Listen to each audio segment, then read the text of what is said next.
Welcome back to Kyoto in Sound. I'm SJF, and this is the podcast where I ask the people who live in this city to tell me about their favorite sound, a sound that means something to them.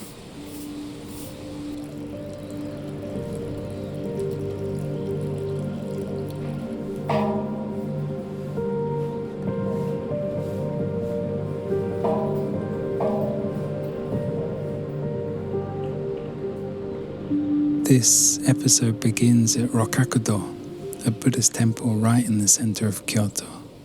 It's actually right in the center. There's a stone in the grounds called the Navel Stone, said to mark the exact midpoint of the city.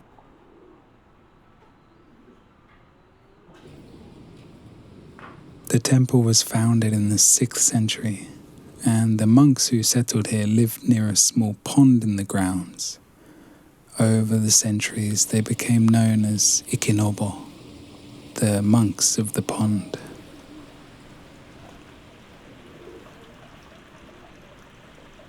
Arranging flowers as offerings to the Buddha had always been part of their practice, but in the 15th century, one of those monks arranged flowers so beautifully that words spread across the city. From then on, people came just to see the arrangements. The tradition that grew from that is now called Ikebana, the art of flower arranging.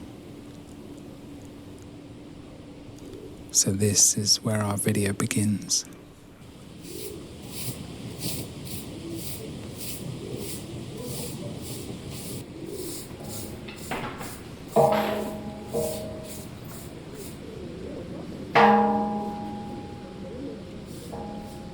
Ryoko teaches Ikebana classes here in Kyoto, and that's why we met at Rokkaku-do this morning. Her husband's name is Ash, and he's kind of the whole reason we're here. When I asked Ash what his favorite sound was, he didn't need a moment to think about it. The sound of Ryoko doing one of her arrangements, he said, is one of my favorite sounds. We'll come back to that a bit more in a second, but first, the flowers. Hanamasa has been in Kyoto for over 150 years. We've come here this morning to buy flowers.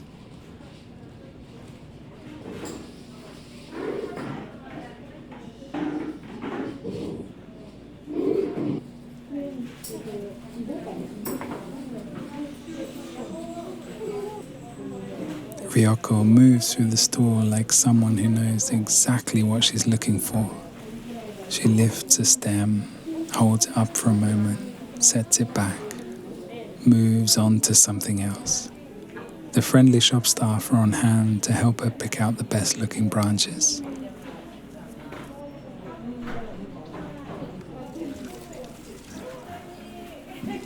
The flowers and leaves rub against each other when she moves them.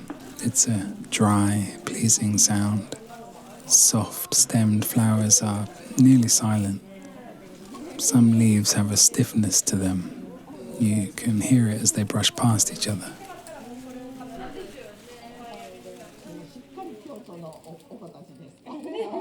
And when she's done, the flowers are wrapped, and we head back out into the morning and towards her studio. Ryoko's studio is the kind of room that urges you to lower your voice slightly.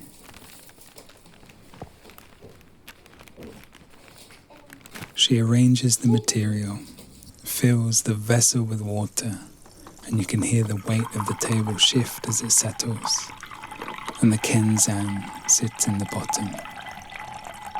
A kenzan is a small block of metal pins used in Ikebana to hold the stems of the flowers in place.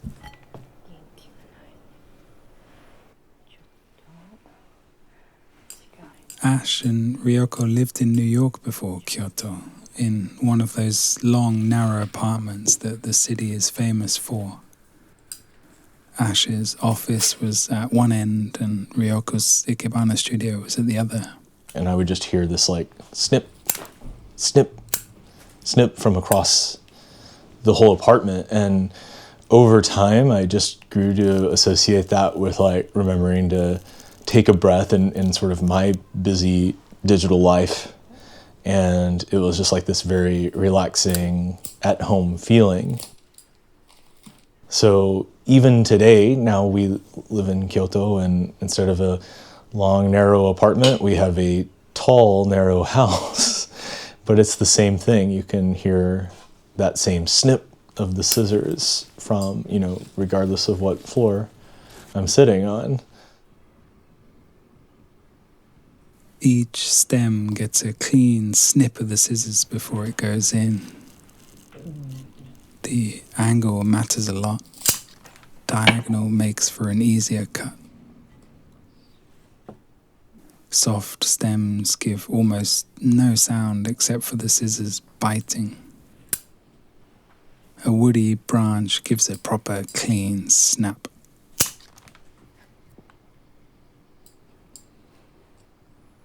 Between each cut there's a quiet that descends on the room. Ryoko carefully looks over what she's done, decides her next move, and then grabs the scissors again.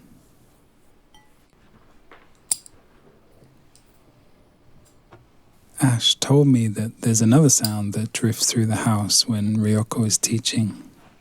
I'm never in these classes, but I can hear from across the apartment or from across the rooms laughter.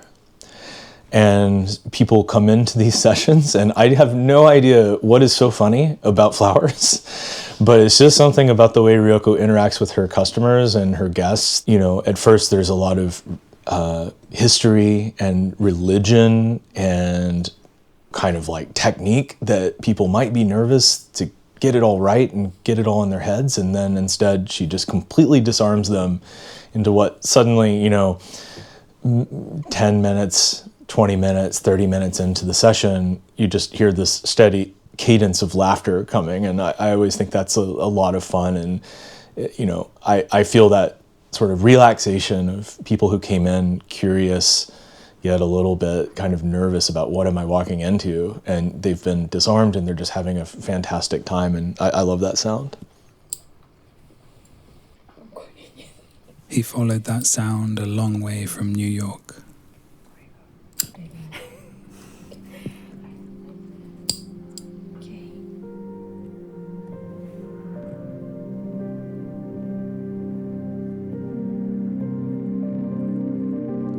Ryoko teaches genuinely lovely Ikebana classes under the name HanaYou here in Kyoto. If you'd like to join one of her classes, please check out hanayou.studio.